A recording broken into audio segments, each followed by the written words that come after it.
What's going on, guys? I'm TooSaucery, and this is my 100 dungeon run series, where I complete the same dungeon 100 times throughout the week and report back to you guys on Monday about my findings, any tips or little tricks I may have found throughout the dungeon, and just my overall opinions of the dungeon itself. And this week, we're running the ever so exciting Deadmines? Ah well, let's get this started.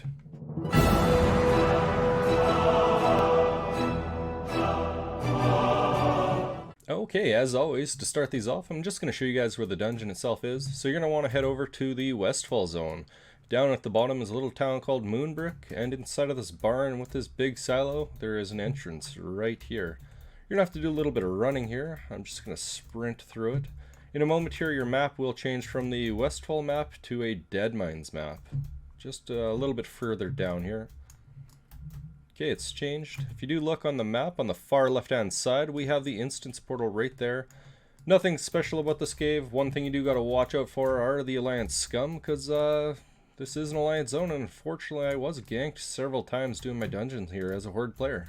Okay, now that we're at the instance portal, one thing you're going to actually want to keep an eye out for is on this bridge right before the instance is a rare spawn that does spawn fairly frequently.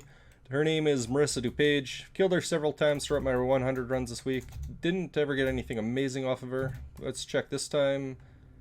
Willow Belt of the Fire Flash. Gonna be vendoring that. That's garbage. And I already have probably 5 or 6 of them. Nothing good. Okay, let's get into the dungeon and let's get going.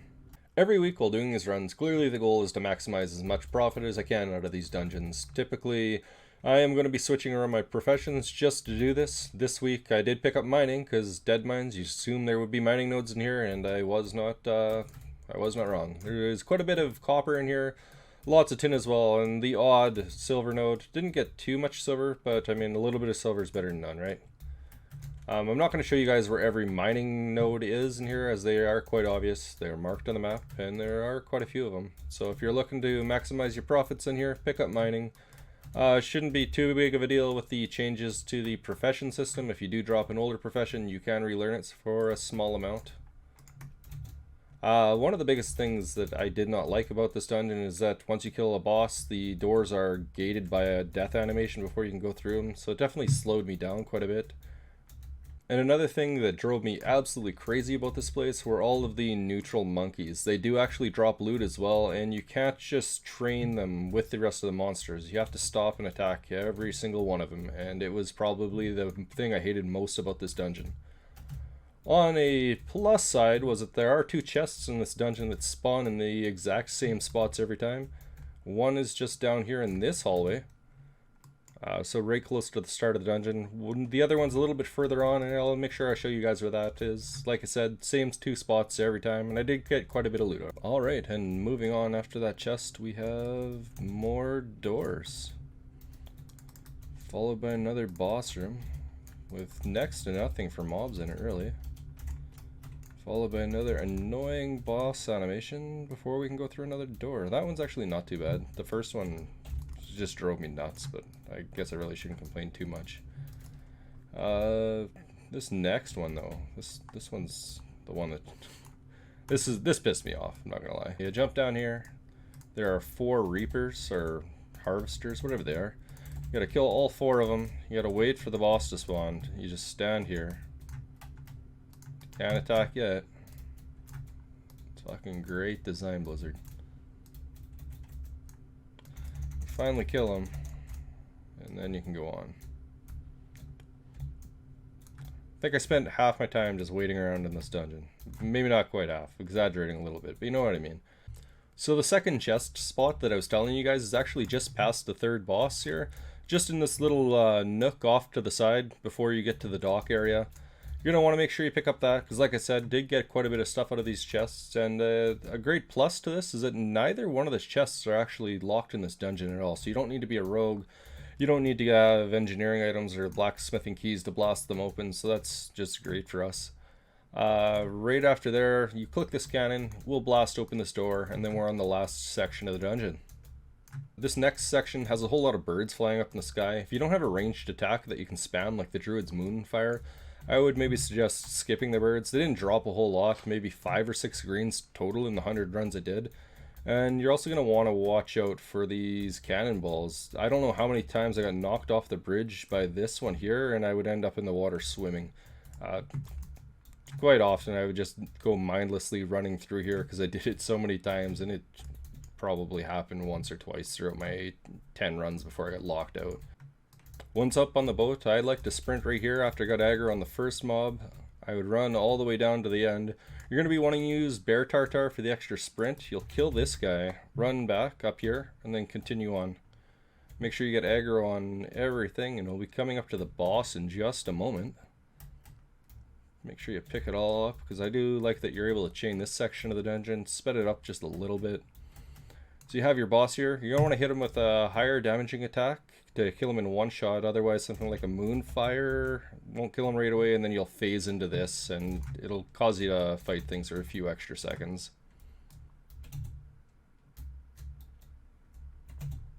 Not too big of a deal, but I mean, you're going to want to save time where you can, because it's 100 runs of Deadmines. You don't want to be in here that much. After he's dead, if you do want to kill Cookie for a little bit of vendor loot, she or he will spawn right there. If you don't hit Cookie right away as soon as he spawns, then you gotta wait for that whole thing. Typically, if you do a swipe as soon as Cookie comes out, he'll die though. Him, her, whatever.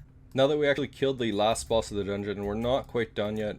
There are a bunch of mobs on the back side of the boat. You're gonna want to jump down over here. Either aggro or just swipe these guys. Most of the time I just swipe them and looted as I was running. Come around to the back side of the boat here, and it will bring you right back to the front where you started. And that's pretty much every mob in the dungeon. You got it all cleared now at this point. Something helpful that I wanted to bring up is if you don't have a character that's set up for speed or moves generally fast, is you're able to actually mount up in this section, so you can run through this whole area all the way to the top of the boat on your mount. That should speed up your run a little bit if you're doing this. Or if you just happen to need to get to a quick vendor, open up one of your mounts and just sell your stuff. Something else that may also be helpful for classes that don't have a teleport spell to get in and out of the dungeon is there is actually a back entrance out of here, a quick way to get out. It is going to throw you out into Westfall, however. I never use this during my runs because I do have teleport Moonglade. So let's just check this out. So once zoned out, it throws you out into this cave. Just going to have to run outside. And you should be just very close to Moonbrook. And you'll have to run through the cave to get back in. Not the most efficient way of doing this, so I suggest if you are running this dungeon, use a class that can teleport in and out. Something very interesting I noticed with the teleport spell is you're going to want to use it on the boat, because if you use it on the boat, let's just use it here, I'll show you guys. It's going to bring you to Moonglade as normal, or whatever teleport spell you decide to use. Once out here, you're going to want to reset your dungeon. Use your spell again, and it's going to bring you back to the dungeon as normal, right? Now watch this. So it brings us right back to our dungeon, which is awesome, because we can continue our runs no problem at all. We'll just zone in and start over again. But we'll take a look at this next spot where we teleport, and I'll show you guys what happens. Alright, I'm about to use my teleport spell. I'm going to cut out the Moonglade portion, so you guys don't need to see that, but you'll see where it ends up throwing me after I teleport back in. Alright, so I've teleported back, and you'll notice it actually threw me into a graveyard in Westfall and not actually down in the Deadmines. So just make sure if you're using a teleport spell, you're using it on the boat and not actually on the land, because you don't want to waste time, because Deadmines is not fun. If I'm going to compare it to Ragefire that I did last week, Ragefire was very enjoyable compared to this one. Okay, enough about the actual dungeon itself. Let's just get into the loot. I've separated out the gear from the crafting materials and the patterns I received during the run. Got a lot of linen this time, quite a bit more than Ragefire. Currently in my bags I have 10,660 linen cloth. I will be probably sending most of that over to my tailor and turning it into bolts. As I said in my previous video, I like to craft linen shirts and low-level tailoring gear to sell as transmog. I do fairly well with that, so that's what I'll be doing.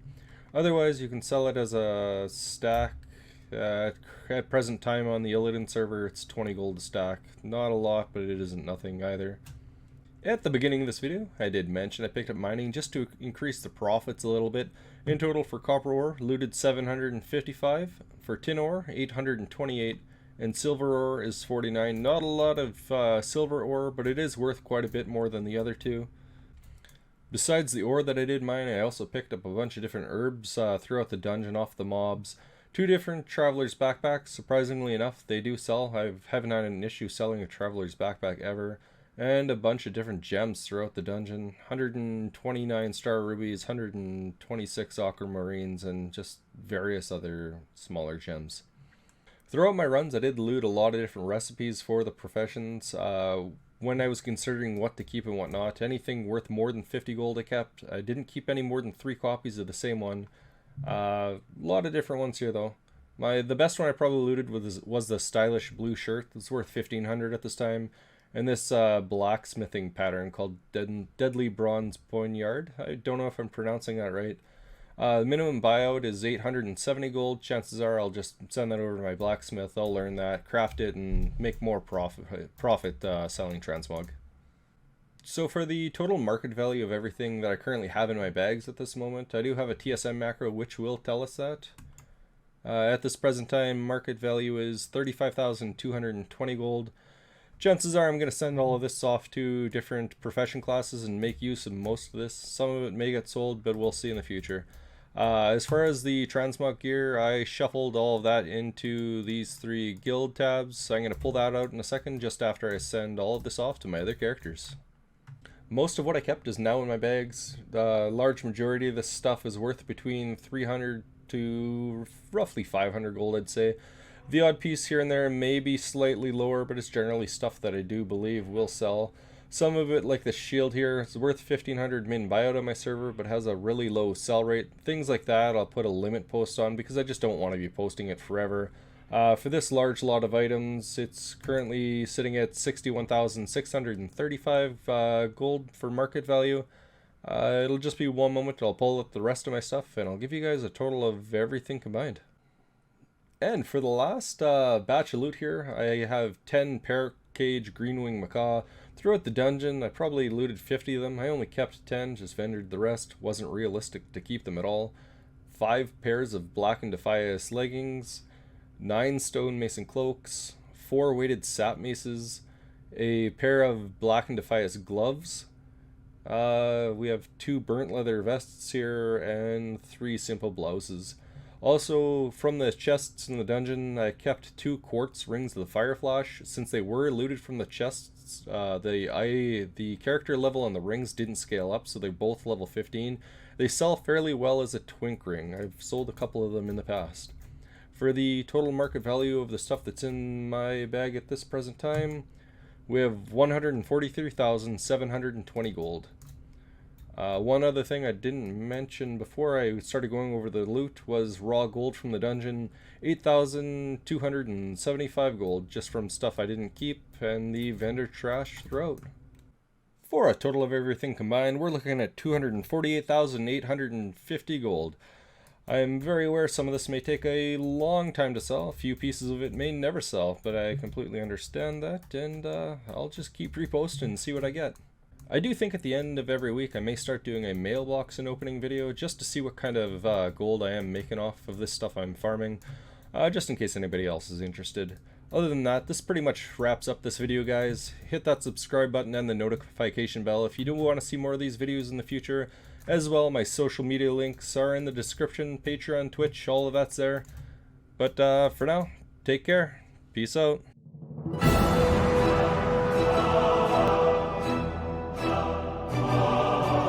In general, I'd suggest So we're going to carry on with the dungeon here. If you don't have a ranged attack like Moonfire on your class, I would just suggest So we're going to carry on with the dungeon here. If you don't have a class that can spam a ranged attack like Druid's Moonfire on these birds, I'd suggest Can't talk today.